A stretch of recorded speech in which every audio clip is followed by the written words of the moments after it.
வணக்கம் நண்பா, நான் தான் உங்க பேசுகிறேன். இந்த வீடியோவில் என்ன பார்க்க போகிறோம்னு வச்சுங்களேன், வடக்கன்ஸ் கூட தாங்க மேட்ச் போயிருக்கோம். பார்த்தீங்கன்னா நானும் விக்கி ப்ரோவும் ஒரு டீமு, வடக்கன்ஸ் அவங்க ஒன்றா வந்தாங்க, அவங்க 2 பேர் டீமு. இந்த பார்த்தீங்கன்னா நாங்கள் ஆட்டோ மேட்ச் ஆஃப் பண்ணாமல் போயிட்டோம், அதனால் அவங்க வந்துட்டாங்க.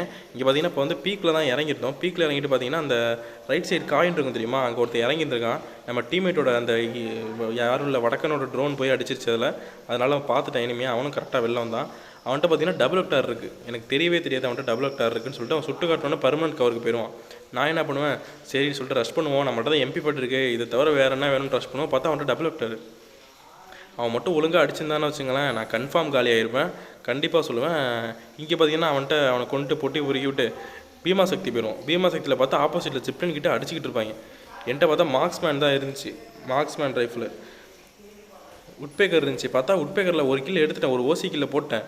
போட்டு பார்த்தீங்கன்னா அவங்க வால் போட்டே இருக்காங்க, ஏன்னா ஈடு கொடுக்கவே இல்லை. நான் பார்த்தா ஸ்கோப் போட் பண்ண பாருங்க, மண்டையை போட்டேன். அப்புறம் பார்த்தா விக்கி ப்ரோ தான் கஷ்டப்பட்டு நான் ரிவ்யூ பண்ணுவார், வால் போட்டு. அவன் நினச்சா கில்ல எடுத்துருக்கலாம், ஆனால் எப்படியோ கஷ்டப்பட்டு காப்பாற்றிட்டார். அவன் கில்லை எடுக்கலை. நானும் மேலேருந்து டேமேஜ் கொடுத்துக்கிட்டே இருப்பேன், அவங்களும் வாங்கிட்டே இருப்பாங்க, ஆனால் சாவ மட்டும் மாட்டாங்க. அப்புறம் கடுப்பாயிட்டு சரி கீழே போகலாம் அப்படின்னு சொல்லி முடிவு பண்ணுவோம். ரொம்ப நேரம் அடித்தோம், அதை கட் பண்ணியாச்சு, ரொம்ப டைம் இருக்குன்னா நம்ம கீழே போகலான்னு சொல்லி பார்த்தோம். கீழே இங்கே போயிட்டு இருக்கும்போது வீட்டுக்குள்ளே ஒருத்தன் ஓடுவான். அவன் பார்த்துட்டு தான் சொல்லிட்டு 2 பேர் ஓட்டாங்க. ஒருத்தன் சுற்றிவால் போட்டான், 2 ஜிப்பில் இது வெண்டிங் மிஷினில் போய் ஒருத்தன் வந்து வெளில நின்றுட்டு இருந்தான். வெளில உள்ளவனை கொண்டுட்டு இவன் டேரக்ட் கில் ஆகிட்டான், தலையிலே விழுந்துச்சு. உள்ளே உள்ளவன் உள்ளே உட்காந்துருப்பான். இவர் பார்த்தா விக்கி ப்ரோ வேறு செத்துட்டார். நான் அவர் ரிவ்யூ வேறு பண்ணணும், எப்படியும் நான் உள்ளே போய் ஆகணும். நான் எச்சு கிரேனேட் எதுவும் இருக்கான்னு பார்த்தா அவனே உடச்சிட்டான். நல்ல வேலை மாட்டியிருப்பான் ஆடி என்ன. அவன் ஓட தான் முயற்சி பண்ணான். டப்புன்னு நான் கன்னை மாற்றி அவனை ஸ்விட்ச் பண்ணி அடிச்சிட்டேன். அப்புறம் பார்த்தா விக்கி ப்ரோவையும் தூக்கி விட்டு முன்னாடி உள்ள எல் ஷேப்பில் 2 பேர் இருப்பாங்க, என்னால் அடிக்கவே முடியாது. 2 பேர் நின்றுட்டு இருந்தாங்க. நான் ஒழுங்காக விக்கி ப்ரோ வந்து இங்கே போயிட்டார். போனனால நானும் சரி ரஷ் பண்ணலாம், அவரை காப்பாற்றலான்னு தான் நான் போனேன். அங்கே போனால் தான் ஒரு ட்விஸ்ட்டு எனக்கே வச்சிட்டார். அவர் ஒருத்தனை கொண்டு செத்துட்டார், இன்னொருத்தனை அடிக்கலான்னு போனேன் பாருங்கள். என்ன நடந்துச்சுனே தெரில. நான் டப்புன்னு அவனை அடிச்சிட்டேன். அவன் இருப்பான்னு ஒரு கணிப்பில் போய் அடிச்சிட்டேன். அப்புறம் பார்த்தா அவன் இல்லைன்னு நினச்சிட்டேன். பார்த்தா அவன் உள்ளே தான் ஒளிஞ்சிட்டு இருந்திருக்கான். நான் உடனே ரீலோட பட்டன் அமைக்கிட்டேன். அதனால எனக்கு தான் ஒரு பெரிய டிஸ்அட்வான்டேஜாக போயிடுச்சு. அவன் எப்படியோ அவனுக்கு ஃப்ளூக்கில் ஹெட்ஷாட் போட்டு உடனே செத்துட்டேன். கொஞ்சம் உயிர் ஊசலாட்டி இருந்தால் கூட தப்பிச்சிருப்பேன், சுற்றி வாழை போட்டு மெடிக்கிட்டு போட்டு. ஆனால் செத்துட்டேன். இந்த இடத்துல பார்த்தீங்கன்னா நான் செத்துருவேன். எனக்கே கடுப்பாயிடுச்சு, ஐயோ ஏன் அப்படி செத்தேன் அப்படின்னு சொல்லிட்டு. இந்த 2 இந்திக்காரன் வருவான். ஒருத்தன் என்ன பண்ணுவான், ஒருத்தன் வந்து என் லூட்டை பொறிக்கிறவான். எனக்கு செம டென்ஷன் ஆகிடுச்சு. நான் செத்ததுலேயே செம டென்ஷனாக இருக்கேன், தேவையில்லாமல் செத்துட்டேனேன்னு சொல்லிட்டு இவன் லூட் எடுப்பான் பாருங்கள். அதில் இன்னும் டென்ஷன் ஆகிடுச்சு. அவங்கள பிடிச்சி ஹிந்தியில் நமக்கு தெரிஞ்ச கொஞ்சம் கெட்ட வார்த்தையை வச்சு கண்ணா பின்னான்னு திட்டிகிட்டு கிடப்போம். செம காமெடியாக இருந்துச்சு. அவனில் ஒருத்த மட்டும் அவனும் திட்டிகிட்டு இருந்தான், நான் விக்கி ப்ரோவும் திட்டிகிட்டு இருந்தார். செம காமெடியாக இருந்துச்சு. ஹிந்தி தெரியாமல் நாங்களும் ஏதோ பேசி திட்டிகிட்டு இருந்தோம். அப்புறம் பார்த்தா திட்டினதில் அவங்க கோச்சிக்கிட்டே என்னை ரிவே பண்ண மாட்டேன்ட்டாங்க. விக்கி ப்ரோட்ட பார்த்தா காயின் இல்லை. அப்புறம் பார்த்தா அவர் அப்புறமேட்டு ரிவே பண்ணி விட்டார், காயின் எடுத்து ரிவே பண்ணி விட்டார் ஃபேக்ட்ரியில் பார்த்தீங்கன்னா இங்கே ஒருத்தன் உட்காந்துருந்தான். நான் என்ன பண்ணேன், அவனுக்கு மார்க் காட்டக்கூடாதுன்னு சொல்லி தள்ளி இறங்கினேன். ஆனால் என்ன பண்ணிட்டேன், அவசரப்பட்டு சுட்டுட்டேன். அவன் டப்புன்னு அந்த சைடு போனால் பாருங்கள், விக்கி ப்ரோ அடிச்சிட்டாரு. நான் இறங்கினதெல்லாம் கரெக்டாக தான், ஆனால் கொஞ்சம் பக்கத்தில் போய் கரெக்டாக அடிச்சுன்னு வச்சுங்களேன், அந்த கில் எனக்கு வந்திருக்கும். அதனால தான் ஒரு பெரிய தப்பு பண்ணிட்டேன் அந்த இடத்துல. சரி இப்போ வரைக்கும் 4 கிலோ தான் போட்டிருக்கோம், அளவு வேறு 22 தான் இருக்குது. சரி இருக்கிற லூட்டை பொறுக்குவோம், நம்மளதான் லூட்டு இல்லையா, இருக்கிற லூட்டை பொறுக்கிக்கிட்டு அவர் வெண்டிங் மிஷினில் அங்கே லூட் எடுத்துகிட்டு இருந்தார், ஏதோ வாங்கிட்டு இருந்தார் பொருள். ஆனால் நம்மள்ட்ட காயின் வேறு இல்லை, 100 தான் இருந்துச்சு. இங்கே உள்ள கொஞ்சம் லூட்டை பொறுக்கிக்கிட்டு நானும் போகலான்ட்டு முடிவு பண்ணிகிட்ருப்பேன். இப்போ நான் சும்மா இருக்கிற மாதிரி தான் தெரியும், ஆனால் அங்கே பார்த்தீங்கன்னா மைக் ஆன் பண்ணி வச்சுக்கிட்டு இந்திக்காரனை கிளின்னு கிழிச்சிட்டு இருந்தோம். அவங்களுக்கும் எங்களுக்கு தான் போட்டியே. செம காமெடியாக இருந்துச்சு அந்த மேட்ச்சு, இந்திக்காரங்க கூட விளாண்டது. நம்ம கொஞ்சம் ரொம்ப ஸ்ட்ரெஸ்ஸாக இருந்துச்சுன்னு வச்சுங்களேன், நம்ம ஃப்ரெண்டை கூட்டி இந்திக்காரங்க கூட போயிடணும் ஒரு மேட்ச்சு. அவங்கள திட்டிக்கிட்டு ஜாலியாக அவங்க சில பேர்லாம் நல்லா கோஆப்ரேட் பண்ணுவாங்க சும்மா விளாட்றதுக்கு. இந்த இடத்துல பார்த்தீங்கன்னா லெஃப்ட்டில் ஒருத்தர் அடிக்க ஆரம்பிச்சிருவான். நான் என்ன பண்ணுவேன், எங்கேருந்து அடிக்கிறானே தெரில, பார்த்தா அங்கே ரிட்ஜில் நின்றுட்டுருக்கான். அவனை 2 டேமேஜ் பண்ணுவேன். அப்புறம் கே கேரக்டர் ஏறினோன்னா அப்படியே ஓடி போயிடுவேன்.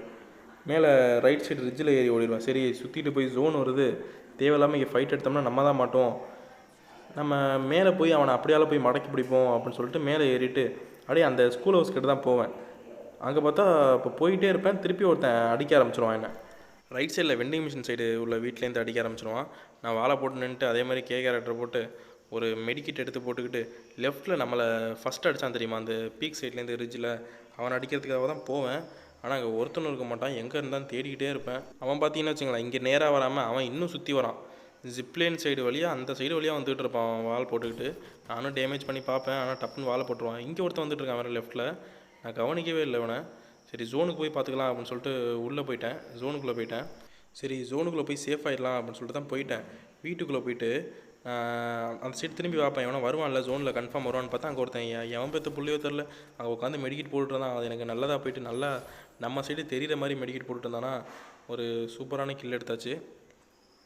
இவனை தான் தேடுவேன், இவன் ஆளே காணும். இந்த இடத்துல முடிச்சாச்சா, சரி எனிமையை தேடி போகலான்னு சொல்லிட்டு எப்போவுமே ஜோனுக்குள்ளே கொஞ்சம் சின்ன ஜோனுக்குள்ளே வெண்டி நிமிஷன்றதாலே மொத்த கூட்டமும் அங்கே தான் இருக்கும். அப்படின்னு தான் அங்கே தான் போகலான்னு சொல்லிட்டு முடிவு எடுப்பேன். ஏன்னா விக்கி ப்ரோ அந்த சைடு தான் வந்துட்டு இருந்தார். சரி லாஸ்ட்லேயாவது ஒன்றா சேருவோம் கில்லு, ஏன்னா அந்த இடத்துல கூட்டமாக தான் இருக்கும். அதனால தான் நானும் போனேன். அங்கே பார்த்தா ஒருத்தன் ரோட்டில் டவுன் ஆகி கிடக்கிறான். சரி நமக்கு தானே அந்த கில்லு ஓசி கில்லு நினச்சா இவர் தான் டவுன் பண்ணிச்சிருக்காரு லாங்லேருந்து. நீங்கள் எப்போ ப்ரோ பண்ணீங்க அப்படின்னு சொல்லிட்டு இங்கே ஒருத்தன் உள்ளே ஓட்டானா, மேலே நான் போக மாட்டேன் ரிவ்யூ பண்ண வந்திருப்பானான்னு சொல்லி போய் அடிக்கிறேன். பார்த்தா அவன் இங்கேயும் இல்லை. அப்போனா அவன் மேலே தான் கன்ஃபார்ம் ஏறியிருக்கான். சரின்னு சொல்லிட்டு நான் வெயிட் பண்ணிகிட்டு இருப்பேன். ஏன்னா மேலே ஏறணும்னா நம்மளை கன்ஃபார்ம் பொழந்துருவாங்க. ஏன்னா அவங்க 2-3 பேர் நிற்கிறாங்க. நான் ஒருத்தன் பிளாக் கலர் பார்த்தேன், அப்புறம் ஒயிட் கலர் வேறு பார்த்தேன். இவர் அவசரப்பட்டு மேலே ஏறிடுவார். நான் இவரை காப்பாற்ற ஏறலான்னு பார்த்தா அவன் உடனே வாழை போட்டு அடைச்சிருவான். காயின் இவர் ரிவே பண்ணலான்னு பார்த்தா காயினும் கிடையாது என்கிட்ட. சரி இந்த காயினை ஒழுங்காக எடுத்துகிட்டு வந்துடுவோம் எவனும் பார்க்குறதுக்கு முன்னாடி பார்த்தா அடிக்க ஆரம்பிச்சிட்டாங்க. இங்கேருந்து அடிக்கிறாங்க, அந்த வீட்டிலேருந்து அடிக்கிறாங்க. என்ன பண்ணுறதுனே தெரில. நான் உள்ளே போய் உட்காந்துட்டேன். அப்புறம் பார்த்தா நானும் ஒரு இந்திக்காரனும் தான் இருக்கும். சரி இதை போட்டிருக்கான் வருவான் அப்படின்னு சொல்லிட்டு அவன் மண்டையிலே வச்சு நின்றுட்டு இருந்தேன். ஆனால் அது கனவாகவே போயிடுச்சு, அவன் வரவே இல்லை. நம்ம இந்திக்கார பையா இருக்கான் தெரியுமா, அவன் வந்து காயினை பிடிச்சி விட்டான். நான் கவனிக்கவே இல்லை, காயின் வந்ததே கவனிக்கல. அப்புறம் யார் ப்ரோ எடுத்தது அப்படின்னு போய் கேட்குறேன். அப்புறம் தான் அவன் ரிவ்யூ பண்ணியிருக்கான். அவன் போய் அவன்கிட்ட காயின் இல்லைன்னு நினைக்கிறேன். அவன் ஒரு ஆள் தூக்கி விட்டான், விக்கி ப்ரோ தூக்கி விட்டான். நான் போய் சரி சண்டையெல்லாம் மறந்துட்டு நான் போய் அவளை தூக்கி விட்ருவேன். இப்போ பாருங்களேன், அவளை தூக்கி விட்ருவேன். இங்கே ஒருத்தனை டவுன் பண்ணிட்டேனா, இவனுக்கு சரியான ஹெட் ஷாட் விழுந்துச்சு. நானும் அழுத்தினேன் அவனும் அழுத்தினேன். ஏன்னா நான் அழுத்தினது தான் ஆனால் ஜெயிச்சுது. இங்கே நல்லா ஹெட் ஷாட் இருந்துச்சா, சரி எத்தனை ஜோனில் லூட்டு கொடுக்குறேன் பார்த்தீங்களா. சரி எல்லாம் முடிச்சுட்டு போகலான்னு பார்த்தா இவனை ஒருத்தன் உள்ளே விடாமல் அடிச்சுட்டு இருந்தான், ஜோனுக்குள்ளே விடாமல். நான் பார்த்து டப்புன்னு ஒரு ஹெட் ஷாட் விழுந்துச்சு தாம்சனில். அப்புறம் வால்லாம் போட்டு போனேன். ஐயோ நிறைய பேர் இருக்க மாதிரி நினச்சிட்டு இருந்தேன். பார்த்தா 2 பேர் தான் இருக்காங்க எனிமி. அவங்களும் எங்கே இருக்காங்கன்னே தெரில. எப்படியாவது அந்த கிளியாவது எடுக்கணும்னு சொல்லிட்டு நானும் தவியோன்னு தவிச்சு ஓடிட்டு இருந்தேன். ஆனால் எங்கள் சைடு எவனுமே இல்லை, அது கன்ஃபார்ம் சொல்லிட்டு ஆப்போசிட்டில் தான் இருப்பாங்க. சரி தேடி போகலாம் அப்படின்னு சொல்லிட்டு விக்கி ப்ரோட் சொல்லிட்டு இருப்பேன். பார்த்தா அவர் பார்த்துட்டார் எனிமியை. அங்கே பார்த்தீங்கன்னா ஃபயர் சவுண்டு கேட்டு பார்த்தீங்கன்னா மேப்பில் காட்ட ஆரம்பிச்சிருச்சு. அவங்க 2 பேருமே எனிமி போல், இல்லை எங்களை தான் சொல்கிறாங்களான்னு தெரில. சரி நான் மெடிக்கெட் போட்டு போவோம். நான் மெடிக்கெட் போட்டிருக்கவே கூடாது இந்த இடத்துல, ஏன்னா 2 பேர் தான் இருந்திருக்காங்க. இருங்க அவங்களே ஒருத்தர் விக்கி ப்ரோ போட்டார். அவங்க 2 பேரும் அடிச்சுட்டு இருந்தாங்க.